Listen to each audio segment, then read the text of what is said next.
Bonjour à tous, comment allez-vous? Bienvenue dans cette nouvelle vidéo.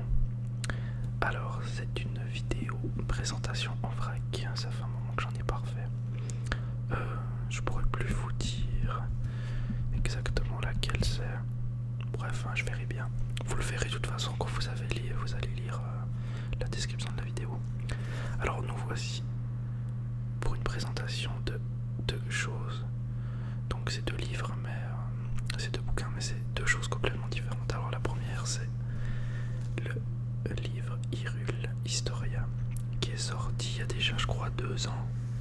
Je suis pas sûr à 100%, mais il me semble. Et c'est un livre que j'ai beaucoup apprécié. Étant fan de Zelda, c'est obligé que je l'achète. Et puis ça m'a appris des sortes de révélations, parce que c'est une sorte de généalogie des Zelda, pour savoir où ça en est. Je crois que le dernier Zelda dans celui-là, c'est Skyward, si je me souviens bien, mais je suis pas sûr à 100%, faudra qu'on le regarde. Alors, comme vous pouvez le voir, je suis à l'envers, donc je pourrais pas vous lire ce que notez, parce que sur mon écran qui est juste en face de moi, mon écran d'ordi, c'est beaucoup trop petit, j'arriverai pas à lire. Là j'arrive un tout petit peu là déjà, mais après ici c'est déjà fini. Alors imaginez quand il faudra que je vous fasse que je lise par exemple ça là, c'est impossible. Alors je vais vous montrer. Après, si cela vous intéresse, je pourrais faire une présentation où je lirai, donc avec la caméra plus près. Le problème c'est que je n'ai pas de trépied pour ma caméra, donc là elle est en train de pendre sur mon ordi. Alors vous pouvez imaginer un peu le truc. Et il n'y a pas de trépied pour cette caméra. Enfin, j'en ai pas encore trouvé. Alors voilà. Alors je vais vous présenter ces deux choses. Et puis, on vient maintenant sur celui-là. Alors, j'ai été à la Fnac. J'ai été voir ce qu'il y avait comme manga. Donc il y en avait plusieurs peut-être qui pourraient me tenter. Dont Psycho-Pass, que j'aurais peut-être voulu voir. Et il m'est apparu que j'ai vu cela. Alors l'image me donnait déjà envie. Très coloré, très joli. Voilà. Comme vous pouvez voir comment c'est. Alors c'est un coffret un peu collector avec les 4 premiers. Et je crois que j'ai un goodies avec.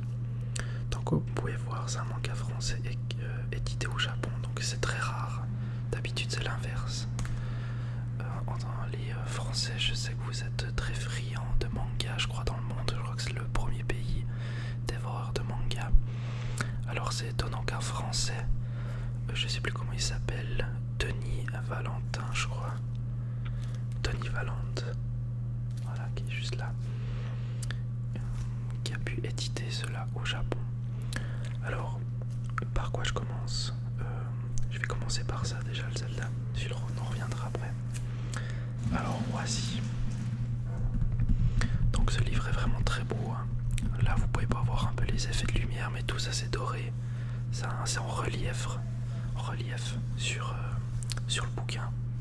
Donc c'est vraiment très joli. Je vais vous monter un peu la tranche. Donc il est vraiment énorme ce livre. Ah, vous arrivez pas, alors je vais vous montrer comme ça. Il est énorme. Je vous montre l'arrière, rien de spécial.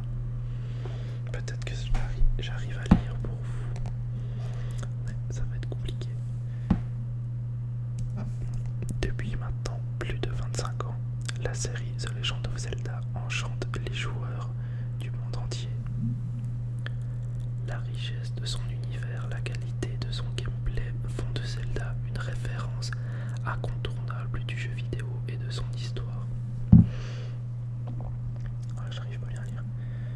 Et pour la première fois, des archives officielles et jusque-là strictement réservées à un usage interne sont présentées et révélées au grand jour. Dans cet ouvrage inédit, supervisé par Ainji Aonuma, je crois, le célèbre producteur de la série en personne découvrit l'incroyable travail réalisé par toutes les équipes de développement de la licence et trouver les réponses à toutes les questions que vous vous posez. The Legend of Zelda n'aura désormais plus aucun secret pour vous. Alors, effectivement, ce livre nous donne beaucoup de révélations. Alors on va l'ouvrir. Voilà.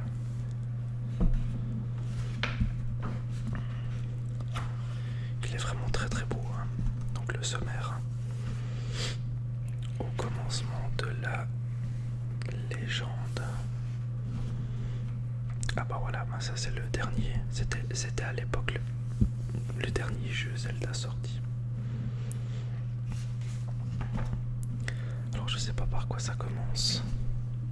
Les dessins du monde et entre vos mains, entre leurs mains. Okay. Donc on peut voir un peu les différences graphiques qu'ils avaient, les différences de couleurs qu'ils voulaient mettre aussi au fameux oiseau de Link. Voilà, comme vous pouvez le voir aussi ici, la fameuse Zelda. C'est pas au début, mais... Donc comme je suis en train de voir, je pense qu'on va parler en premier, on va voir les dessins du dernier Zelda. Alors je suis encore une fois désolé, je suis en pleine ville, dans un immeuble assez bruyant, parce qu'il est assez vieux, donc niveau bruit, c'est assez insupportable des fois. Alors veuillez m'excuser, hein, je peux pas faire mieux. Et c'est un peu le seul moment pour faire une vidéo, je crois, maintenant. Alors je vais passer un peu en vitesse pour pas que ça dure trop long. Ah, ça c'est la fameuse voie où, en fait, si vous voulez un peu dans le jeu, vous commencez sur une île céleste. Alors c'est assez drôle, elle est juste là. Et en fait c'est un bout de terre de la plaine d'Hyrule, enfin Hyrule qui était le pays en fait. Et puis là, comme vous pouvez voir, il y a des sortes de trous dans les nuages pour pouvoir atterrir sur Hyrule. Les gens qui habitaient sur Celestia ne savaient pas ce qu'il y avait en dessous des nuages. Puis là, le but c'est de sauter dedans pour voir ce qu'il y a. Et ça, c'est toutes les régions qu'on peut visiter. C'est un jeu que j'avais beaucoup apprécié, mais que je crois que je n'ai pas terminé. Ah bah voilà, Célesbourg et l'île Céleste.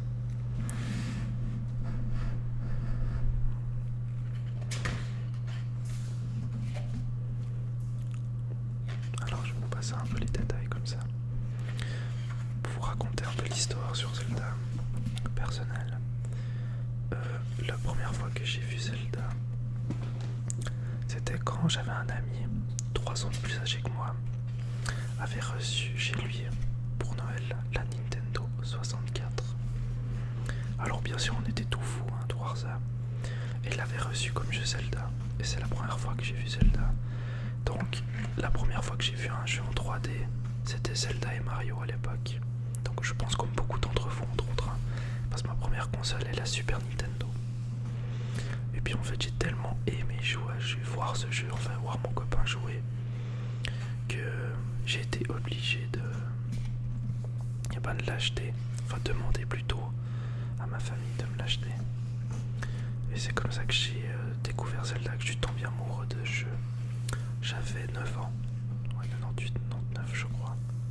Je sais plus exactement quand il est sorti le premier, peut-être qu'on le verra ici. Et depuis en fait j'ai jamais lâché ce jeu. Déjà quand j'étais petit, j'adorais les musiques du jeu.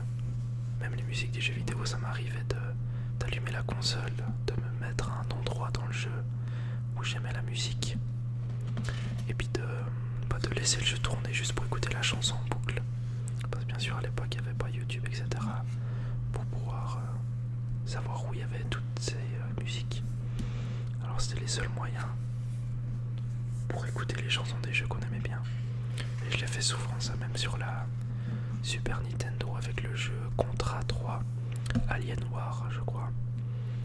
Où les musiques je les aimais bien, un peu 8 bits comme ça, 16 bits. C'était des chansons et des musiques que j'aime encore actuellement, mais que j'aimais beaucoup quand j'étais petit. Alors c'est un lien très nostalgique, Zelda avec moi. Comme vous pouvez le voir juste derrière moi dans les anciennes vidéos, que j'ai un poster de Zelda, enfin un poster, un tableau, c'est même un tableau fait par une artiste française quand elle était venue à une convention. C'est comme ça que dès que j'ai vu, je l'ai acheté, il n'y avait pas moyen. Alors c'est vrai que ça a des certains frais, une passion, hein, des fois on compte pas trop l'argent qu'on met dedans, mais il faut que je fasse attention. C'est juste, je crois, non, oui je crois que c'était sorti pour les 25 ans de Zelda cette édition, mais je suis vraiment pas sûr, hein, mais je crois. L'histoire d'Hyrule, donc là on arrive avec la chronologie des Zelda. Donc par quoi ça commence? Alors ce qui est assez drôle, c'est que, je vais vous montrer un peu comme ça, c'est que la chronologie, elle commence avec le dernier jeu Zelda sorti, ce qui est assez drôle. Logiquement ça aurait dû être le tout premier qui est sorti en 86, si je ne m'abuse, qu'aurait dû être le premier de la chronologie, mais en fait non. Le dernier Zelda, Skyward, en fait c'est le tout début de l'histoire d'Hyrule et de Zelda finalement.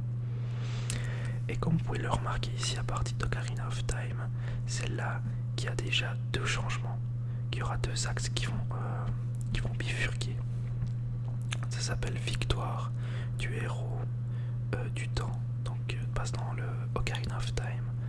On a Link tout petit qui va prendre l'épée d'Hyrule, l'épée légendaire, et quand il la dégaine, il va être bloqué dans le temps pendant 8 ans ou 7 ans et il va se réveiller grand. Et là en fait le pouvoir du méchant Ganondorf, c'est lui en fait qui est roi de toute la terre si vous voulez. En enlevant l'épée, il a ouvert la porte, la contrée d'or ou la porte d'or, et ça a permis à Ganondorf de revenir. Et le but du jeu c'est d'aller chercher des sortes de sceaux, le sceau des sages, pour pouvoir anéantir Ganondorf. Et à la fin, on redevient tout petit, parce qu'on nous a volé 8 ans de notre vie, on redevient tout petit. Et ça se termine à cheval dans la forêt, si je me souviens bien. On sera à la recherche de notre fée, Navy. En fait ici, il parle de deux combats. La victoire du héros. Donc la victoire du héros va engendrer une suite. Et si Link aurait perdu ici contre Ganondorf, ça donne cette suite là. Donc ça c'est drôle comment ils ont fait la chose. Alors là je pense qu'on va commencer par l'ère des DS, donc avec justement d'où vient la Triforce entre autres, hein, ce fameux triangle que vous voyez pas trop là, voilà vous voyez. Et puis ça se passe justement dans le dernier Zelda, qui était à l'époque le dernier, maintenant c'est plus le cas, mais Skyward. Ah, Minish Cap, c'est un jeu sur Game Boy Advance que j'ai beaucoup aimé, il était génial, j'ai adoré l'idée de pouvoir devenir tout petit. Si vous voulez dans le jeu, on incarne un petit, enfin c'est Link, mais dans le jeu bien sûr il sait pas qu'il est héros, etc. Il doit ramener une épée forgée, pas son oncle était il était forgeron, l'amener au roi et puis arriver au château, c'est la grande fête du fameux trésor qu'on voit ici. Le trésor des DS, ou je sais pas comment expliquer, mais voilà. Alors, je suis désolé, il y a du bruit. Franchement, ça me dérange, je suis navré, hein, excusez-moi. Et en fait, suite à ça, bien sûr, dans le coffre, quand on enlève l'épée, le coffre il s'ouvre, et puis il y a tout le méchant qui sort. Il va rencontrer un peu dans l'aventure, il va rencontrer ce fameux chapeau, il va le mettre, qui va devenir son copain parce qu'il parle. Et quand il va le mettre, en fait, Link il va devenir tout petit. La taille peut-être d'une fourmi, un peu comme Arthur et les Minimoys, c'est exactement ça. Il aura le pouvoir de revenir tout petit, puis il pourra se balader dans des endroits comme dans la forêt quand c'est tout petit, etc. C'est vraiment génial. C'est vraiment un jeu que j'ai beaucoup aimé, les musiques étaient cool aussi. Donc voilà. Là on arrive dans Ocarina of Time, le fameux jeu qui m'a fait découvrir la licence. Incroyable, hein, je pourrais parler des heures je pense de jeu, mais musicalement j'ai dû écouter en boucle toutes les chansons je pense. Les réorchestrations des chansons, enfin, c'est vraiment un jeu incroyable.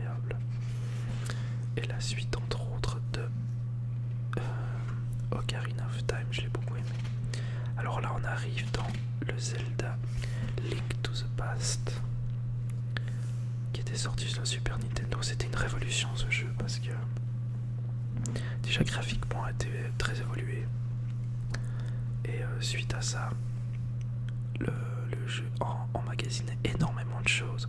Si vous voulez, vous avez vous commencez le jeu dans la plaine, comme ça c'est vraiment assez grand pour l'époque, hein. Et à un moment, en fait, tous les mondes qu'on va faire ici, enfin, il y a deux mondes, il y a le monde de la lumière et le monde des ténèbres, mais ça on sait pas encore quand on commence, bien sûr. Donc là on fait tous les mondes, on va battre le magicien, et dès qu'on a battu le magicien on croit que c'est fini, mais en fait non, c'est pas du tout fini. On réapparaît sur une pyramide qui est en fait anciennement le château, et en fait il y a de nouveau tous les mondes à faire. Donc en tout il y avait 16 donjons, c'était incroyable. J'aurais bien voulu avoir, je sais pas moi, 15 ans dans les années 1993-94 pour vivre ça, quoi. Ça doit être quelque chose. Alors un jeu que j'ai eu aussi, c'était Oracle of Season. J'ai pas eu Oracle of Age, c'était les mêmes jeux, sauf qu'il y avait deux histoires entre guillemets un peu différentes. Très bon jeu, un très bon souvenir. Très dur surtout. Pour moi il était dur. Link Awakening. Alors je l'ai joué un petit peu. Bien sûr je l'ai pas fini, c'était trop dur pour moi. J'ai appris plus tard finalement que c'était... enfin je veux pas vous spoiler. Allez regarder, vous verrez si vous avez envie, mais la fin, il y a une sorte de spoil tout à la fin où on se remet tout le jeu en question. Ça c'est sympa. Alors là on est dans le deuxième jeu Zelda qui était en 2D, mais en 2D si vous voulez, comme ça, qu'avant c'est comme ça. Il n'y avait pas la caméra vue du dessus comme dans le premier. Et puis Link to the Past, il a été vu comme un Mario en fait, le jeu. Il fallait oser faire ça, c'était un RPG en plus, on devait monter des niveaux, etc. Il fallait avoir du courage pour Nintendo de changer un jeu qui a très bien marché comme ça. Puis là, très dur, mais il a bien marché aussi. Alors on revient maintenant sur Majora's Mask, un jeu que j'ai beaucoup aimé, mais comme il est glauque, mon dieu. Je pense que ça doit être l'un des Zelda les plus glauques qu'ils ont fait, avec celui-là aussi, avec Twilight Princess. Mais Majora's Mask, c'est un de mes Zelda préférés. Il a une ambiance, il a une approche. Il a quelque chose un peu mystique ce jeu, puis j'aime beaucoup, les musiques étaient excellentes. C'était vraiment très glauque, hein.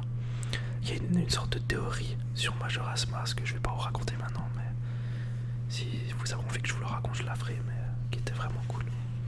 Twilight Princess, un jeu qui m'a vraiment marqué parce que c'était un graphisme complètement différent de ce qu'on avait pu voir juste avant lui, et Wind Waker qui était très cartoon, et puis là on arrive dans quelque chose de très mature, très noir un peu, et l'histoire du jeu j'avais adoré aussi. Voilà. Celui-là je l'ai pas joué, hein.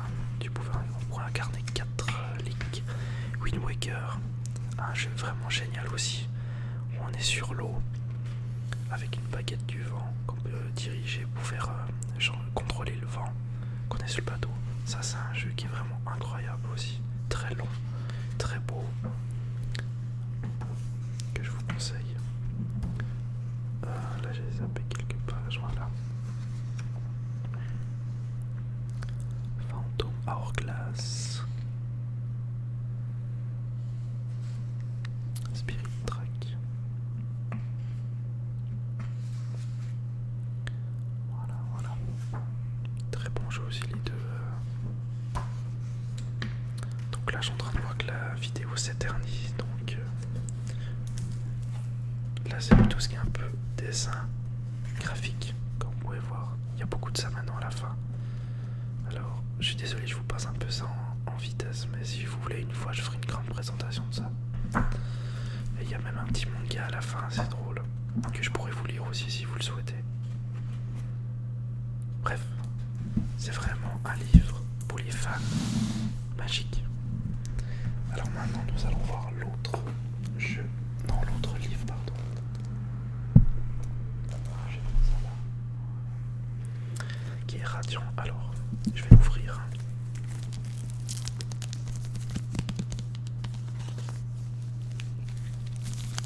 Alors je sais pas à quoi m'attendre, hein. On verra bien ce que c'est. J'ai pas trop de... J'ai pas d'attente de jeu. De ce livre, pardon, de jeu, mais j'arrête de dire ça. Alors j'ai profité pour faire un peu de tapping, scratching.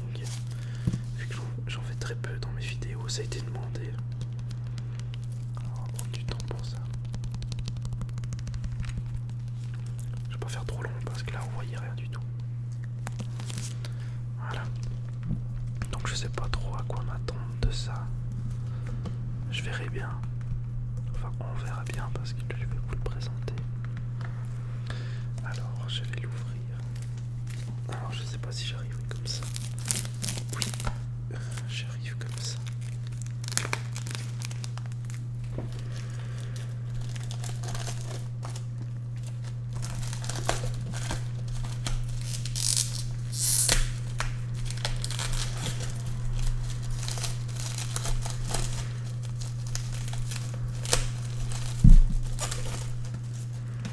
Alors vite faire un truc, bah, j'aime bien faire ça.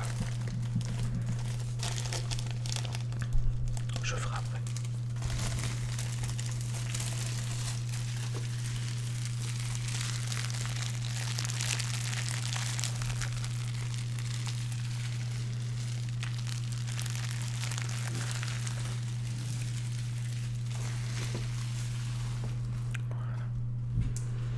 Alors, voyons voir ce qu'il y a là-dedans.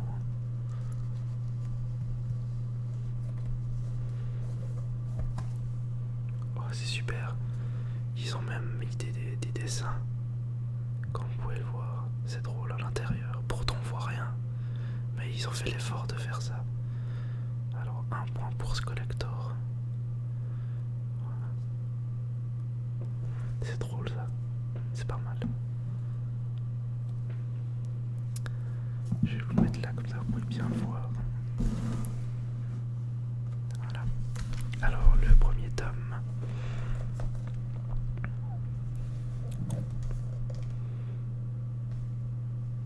Je vais vous lire ce qu'il y a derrière. Je ne veux plus simplement les chasser et je veux détruire le berceau des Nemesis 7. Donc il s'appelle 7. Un petit look que j'aime bien. Donc voilà, c'est un manga. Après, si vous avez envie que je vous le lise aussi, vous pouvez me dire. Ah, je crois que c'est... Oui, c'est la même. Vous pouvez me dire, moi je le lirai volontiers. Aucun problème. Donc, on va le mettre là. Voilà. Le deuxième. Ah, il y a un petit truc que je vous montrerai après.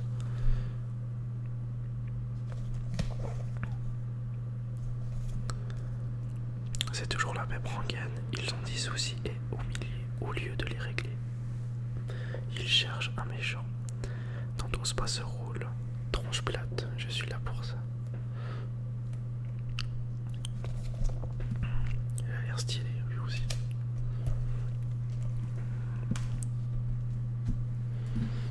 Ah, voilà une fille. C'est vraiment très bien dessiné, j'aime bien. C'est coloré. Vous aimez les chefs, n'est-ce pas? Vous aimez qu'on choisisse à votre place, tas de larves. Je vais vous faire une fleur et vous donner votre programme pour l'heure qui va suivre. Priez, tremblez et mourrez. Ah bah dis donc, ça donne envie. Hein. Voilà. Et le dernier. Voilà la tête du gars. Il me fait penser à un autre personnage de manga, mais j'arriverai pas à ressortir. Qui... Enfin. Voilà l'arrière. Je te le répète, je suis ici en observateur. Ta présence annonce une nouvelle répartition des forces. Je suis venu moi-même assister à la naissance de cette nouvel équilibre. En d'autres termes, à quel camp vas-tu te rallier?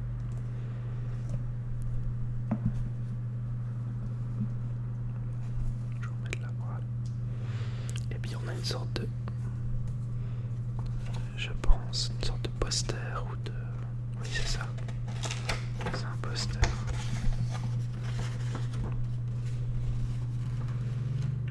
c'est sympa, c'est joli.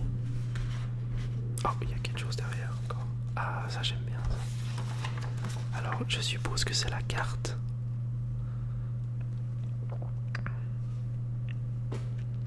Varenos, Occident du Nord. Donc en fait, il y a des régions. Alors, je sais pas quoi attendre, mais il y a des régions, des trucs comme ça. Ok, ça a l'air sympa. Alors, juste pour finir, je vais vous. Pour le peu que je sais de jeu, c'est un jeu qui a été édité par, comme vous pouvez le voir là, Ankama. Ankama, c'est une boîte d'édition qui ont créé le jeu Dofus et Wakfu. Si vous connaissez, Dofus c'est un jeu de rôle MMORPG en ligne qui est aussi sur le Natel, je crois maintenant. Et Wakfu c'est aussi un jeu en ligne. Par contre Wakfu j'ai jamais joué, puis je crois qu'il est sorti, si je me souviens bien, peut-être en 2012. Et puis Dofus par contre ça c'est vieux, bah, j'avais 15 ans quand il était sorti, donc 2005-2006 je dirais. Alors peut-être que c'est un peu dans cette histoire, on voit les dessins comme ça, que ça ressemble un peu à ça. Alors voilà, je verrai bien. Sur ce, quelle longue vidéo hein, pour ceux qui ont réussi à suivre jusqu'à la fin, bah bravo. Merci encore d'être présent. N'hésitez pas pour les commentaires, etc. Et puis voilà, à tout bientôt. Ciao.